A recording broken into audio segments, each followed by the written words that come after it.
Machine of Society, LSD, Mushrooms and Cannabis Trip Report from Arrowhead. Posted by user, Glowsticks. Published on October 5, 2007. Gender, male. Body weight, 65 kilograms. Age at the time of experience, not given. Have you ever wondered what it would be like to talk to the cops while you're tripping? Have you considered what it would be like to be abruptly interrupted while minding your own business in the middle of an intense trip by a lengthy police interrogation? Terrifying, isn't it? I've been there, read on. The night began around 8:30 p.m., with the ingestion of the hit of blotter acid and about 2 grams of mushrooms. I had just finished smoking a blunt and my stomach was nearly empty, so the trip began in about 20 to 30 minutes. My companion for the night had eaten about the same amount of mushrooms, but no acid. I had never combined LSD and mushrooms, so I didn't quite know what to expect of this trip. We began by watching TV, waiting to come up and trying to subtly urge my roommate and a few mutual non-tripping friends to leave the room so the trip could really begin. I find it quite uncomfortable to trip around those who aren't. Even though they are relatively experienced psychedelic drug users, I just feel awkward, inappropriate and just plain goofy around non-trippers. They were in the process of getting drunk, and thus they were glad to leave us be and go play pool or something. I'd like to note that one of the friends, who I'll call Steve, left about 8 beers in our fridge. Remaining alone with another tripper, in retrospect, was perhaps not the best of ideas. However, at this point in time I was starting to trip pretty hard, and the combination of effects from the 2 hallucinogens was interesting and strange. The visuals were less intense than usual but much more detailed and intricate than any I had ever experienced before. The walls of my room seemed to be an intricate lattice of colors and figures that extended miles beyond my sight.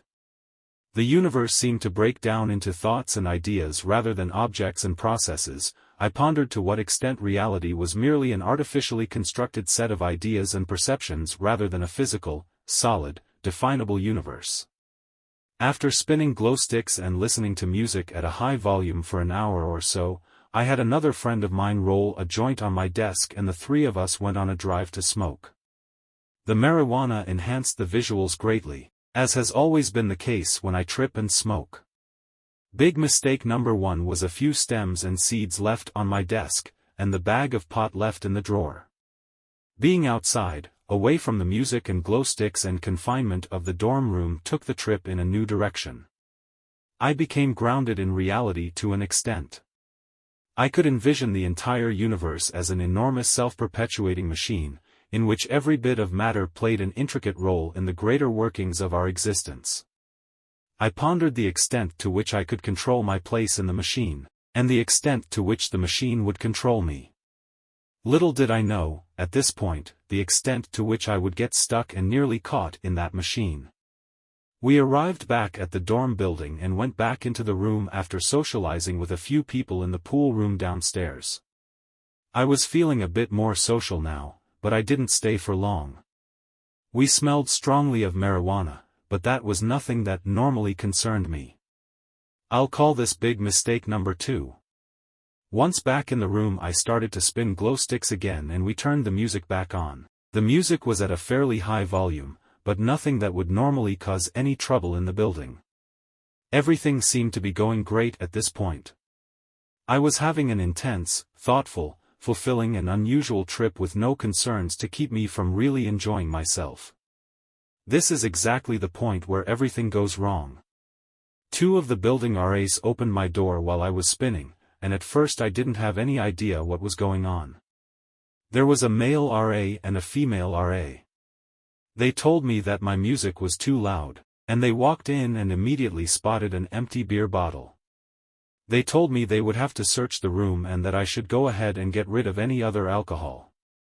We complied and emptied out all of Steve's beer in the bathroom, and at this point they spotted the stems and seeds on the desk. They told us we smelled strongly of marijuana, and accused us of drinking and smoking in our room. We told them we hadn't been drinking and they believed us immediately. We obviously didn't look drunk. The male RA stayed upstairs and told us the cops were already on their way. while the female RA went downstairs and called the cops. I still didn't comprehend the seriousness of the situation at this point. I was very confused as to exactly what was happening. The male RA tried to gather up the tiny amount of stems and seeds, but without either of us noticing it, my co-tripper had thrown them behind the desk. He took one of my paper towels and asked me to sweep them up and hand them to him.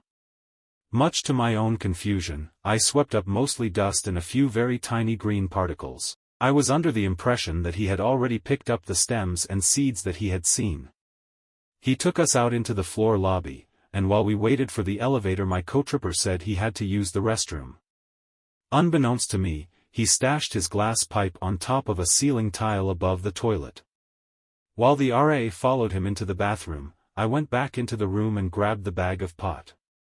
They had already told us that they would be searching the room, and no consent was needed because it's university property. I stuffed it into my pocket and came back out, where the RA decided that we'll take the stairs. Walking down 6 flights of steps gave me a moment to collect myself and finally comprehend the seriousness of the situation. I tried to clear my head as much as possible, and assess what I needed to do to. My mind seemed to instantly sharpen, my basic survival instincts kicked in. We arrived downstairs and the RA told me to sit in the RD's office and wait for the police officers. I told him that I needed to use the restroom, with the intention of flushing the pot down the toilet. However, when I got into the bathroom, I encountered a good friend of mine taking a piss. My mind seemed to work instantaneously. I shoved the pot in his pocket and pulled my car key off of my key ring. I whispered to him, "Put this in my car, I'll explain later." Just as he walked out of the bathroom, the RA poked his head in the door and told me not to flush the toilet. I probably would have already flushed it by then, but the closeness of the situation made my heart start to pound. It should be noted, at this point, that I was fully aware that none of them had any idea that I was tripping. Though I'm sure my pupils were the size of flying saucers, they had no idea what state of mind I was in. I sat down on the bench seat facing the RD's desk next to my co-tripper, and the cops entered. This was one of the most intense moments I have ever experienced. The cops were assholes, trying to accuse us of this, that, and the other. They told us condescendingly that they were getting high just smelling us. We told them that we hadn't been smoking, but rather we had just been in the car with some friends. It was quite obvious to all 4 of us that we were lying, but I managed to stay on top of the cops' mind games. We kept our story straight, made up some names of the people who were actually smoking pot in the car. They were some old friends from high school. We didn't know their phone numbers, addresses, etc. He told us to empty our pockets but did not pat us down or search us. He kept insisting that they wouldn't leave without locking somebody up, giving me the impression that I could go to jail at any moment. I did not allow myself to be overrun with this fear, but it was terrifying nonetheless. I thought, at that point, that the cops had a few stems and seeds in their possession. I had no idea what was going to happen. I had no idea what they could do to me for stems and seeds. It eventually became apparent to me, as much as the officer tried to suggest otherwise, that they weren't interested in my stems and seeds.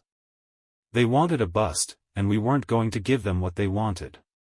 They tried to talk circles around us, mix us up, catch us for anything so they could go back to the station with a couple of freshly cuffed stoners. The whole ordeal seemed to stretch out for hours, but we were really only in the room for about 30 minutes. Everything said to us seemed preconceived and phony. It was all just a big show being put on for us by these assholes whose salaries are paid for by my taxes. I instantaneously analyzed everything the officer said to me, carefully trying to determine the motives behind questions and reading between the lines. By the end of the interrogation I felt as though I could predict what the officer was going to say to me, based on my perception of his motives and my internal analysis of what he had already said to me. Finally, they gave up on us. "You're free to go," he said so nonchalantly. I went outside and smoked a few cigarettes, still quite overwhelmed and trying to piece the situation together in my mind. I couldn't really comprehend what happened for a while. My co-tripper and I had a lengthy conversation, which helped me put things together and figure out the things that I didn't know. We talked to a few friends who helped us further understand why our room had been raided in the first place. As I started to relax more, I began to trip harder again. Suddenly I felt the most immense happiness. Freedom. We had escaped. There were so many close calls and things that could have gone wrong, but we came out almost entirely unscathed. I would say entirely, but I'm sure I'll get a dorm building violation and probably have to write a paper on drug usage or something. I fell back into the trip, and thinking back on the night overwhelmed me with profound happiness. This was probably around 2 a.m. The whole ordeal seemed to fit perfectly into the trip, the way the great machine of society tried to force its will upon us while we tried our hardest to resist. It felt like we had been through a monumental struggle, and the feeling of coming out on top was incredible. I pondered the contrast between the great happiness I was feeling and the intense terror I had experienced mere hours earlier. This is one of the most profound lessons I learned from this trip. Everything seemed so much better at that point because of the hardship I had endured. Good times and bad times are all relative. Good exists only in its contrast to bad, and vice versa. Glow sticks won't glow unless you surround them with darkness. A constant supply of good will lend one to stop appreciating it, thus leading to bad. Good cannot exist without bad. And suddenly the universe is balanced black and white, good and evil, chaos and order, yin and yang.